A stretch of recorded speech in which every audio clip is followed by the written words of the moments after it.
Selamat pagi anak-anak dan salam sehat untuk kita semua yang masih belajar di rumah. Hari ini anak-anak kita kembali belajar tematik ya. Kita memasuki subtema yang kedua mengenai manfaat energi di pembelajaran yang pertama. Namun sebelum kita memulai kegiatan belajar kita awali dengan doa ya anak-anak ya. Mari kita berdoa dengan membuat tanda kemenangan Kristus dalam nama Bapa dan Putra dan Roh Kudus. Amin. Terima kasih atas berkat-Mu ya Tuhan. Engkau melindungi kami dari sepanjang malam hingga di pagi hari ini. Engkau memberikan kami nafas kehidupan dan juga kesehatan hingga kami menikmati hari yang baru ini. Tuhan Yesus, hari ini kami akan belajar. Kiranya Engkau membimbing kami, memberikan kami Roh Kudus, agar kami bisa menerima pembelajaran dengan baik. Inilah doa dan permohonan kami Tuhan, kabulkanlah. Amin. Dalam nama Bapa, Putra dan Roh Kudus. Amin. Ya, anak-anak kita membuka buku tematik 4B ya, dengan subtema yang baru yang kedua, yaitu manfaat energi. Di sini ada 3 tujuan pembelajaran. Yang pertama, mempraktikkan dan menyajikan teks petunjuk. Dan yang kedua, mengidentifikasi manfaat perubahan energi. Dan yang ketiga yaitu mengidentifikasi sumber daya alam dan pemanfaatannya. Nah, untuk kali ini yang pertama kita akan memasuki muatan bahasa Indonesia dengan materinya mempraktikkan dan menyajikan teks petunjuk. Nah, apa itu teks petunjuk anak-anak? Iya, teks petunjuk itu berarti menjelaskan keterangan tentang penggunaan suatu benda dengan baik dan benar ya. Nah, di pertemuan sebelumnya kita sudah membahas tentang berbagai mengenai teks tulis, teks lisan, dan teks visual. Dan di hari ini kita mengenai teks petunjuk ya. Kalau dibilang teks petunjuk itu merupakan bagian langkah-langkah ya, langkah-langkah yang dari awal hingga akhir sehingga kita tahu bagaimana melakukan, mengolahnya ya, mengerjakannya. Baik, ya, ini kita mempraktikkan dan menyajikan teks petunjuk. Anak-anak bisa ambil buku tematikmu, perhatikan di halaman 41. Di situ ada petunjuk penggunaan kipas angin. Sebelum ke situ, apa sih Bu, tentang apa sih Miss tentang teks petunjuk itu? Iya, kamu sudah tahu ya. Kamu sudah tahu tentang beberapa benda elektronik, kemudian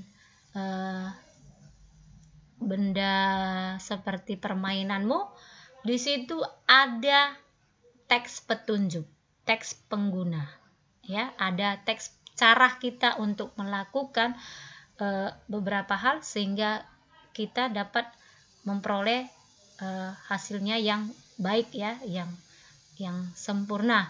Nah, kita akan melakukan teks mempraktikkannya ya anak ya.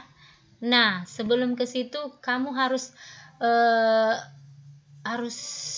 kita kan sudah tahu. Kemudian kita ingin membuat kalimat teks petunjuk ya. Di dalam teks petunjuk ini terdapat kalimat perintah ya. Ya, kalimat perintah itu dia selalu diakhiri dengan tanda baca seru ya. Nah, dan biasanya kalau dia tanda seru ini berupa ajakan, seruan atau perintah. Itu dia ya. Nah, yang kedua, kita di situ di dalam teks petunjuk dengan tanda baca itu ada, kalau ada tanda seru itu kita ucapan intonasi kita harus tinggi atau naik ya. Kalau kita ingin menyampaikannya dengan intonasi yang tinggi atau naik. Baik, yang berikut yaitu mengenai kata yang berada di awal biasanya diikuti dengan partikel lah.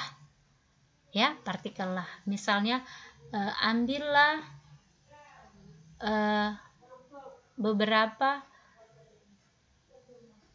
benda-benda seperti air, misalnya seperti ember, dia di situ terdapat ada partikel lah. Nah, kalau teks petunjuk ini biasanya tadi sudah Ibu sampaikan, kita menjumpai di bungkus makanan, kemudian di benda elektronik, dan kemudian di beberapa petunjuk mainan. Itu biasanya kalau kita ingin mainan yang dari bongkar pasang, itu ada teks petunjuknya. Ya, kalau di elektronik seperti di kulkas, ya, lemari dingin, itu juga ada teks petunjuknya. Televisi pun begitu. Nah, di sini dalam teks petunjuk itu kan ada kalimat perintah. Nah, kamu dapat menggunakan kata seperti jangan, tolong. Nah, misalnya kalau jangan itu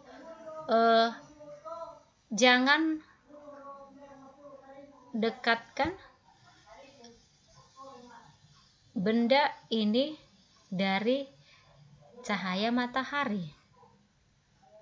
Dan kata tolong jauhi dari jangkauan anak-anak. Itu biasanya muncul kata jangan dan tolong. Ya, baik. Kemudian di sini ada ciri-ciri dari teks petunjuk. Yang pertama, berisi cara menggunakan atau melakukan sesuatu. Ya, kita di situ sudah Ibu bilang teks petunjuk itu dia cara untuk melakukan sesuatu. Baik. Yang kedua, disampaikan atau disajikan secara berurutan. Nah, kalau teks petunjuk itu dia disajikan dalam langkah-langkah yang dari awal dengan menyediakan alat dan bahan, kemudian caranya apa saja, langkah-langkah dari awal apa, ya. Kemudian ciri yang ketiga, menggunakan kalimat perintah yang jelas.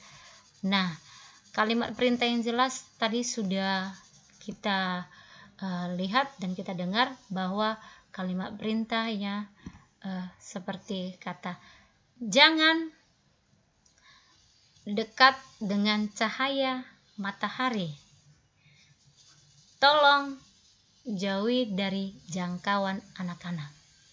Ya, itu dia. Jadi di sini kalimat perintahnya harus jelas. Baik. Lalu ada contoh petunjuk pengguna kipas angin. Ini ada di buku tematikmu di halaman 41.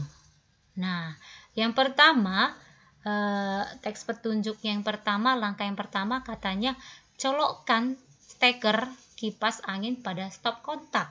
Nah, kalau dikatakan steker itu di ujungnya wayar kipas itu namanya steker, ya, kepala dari cok dari kipas itu namanya steker.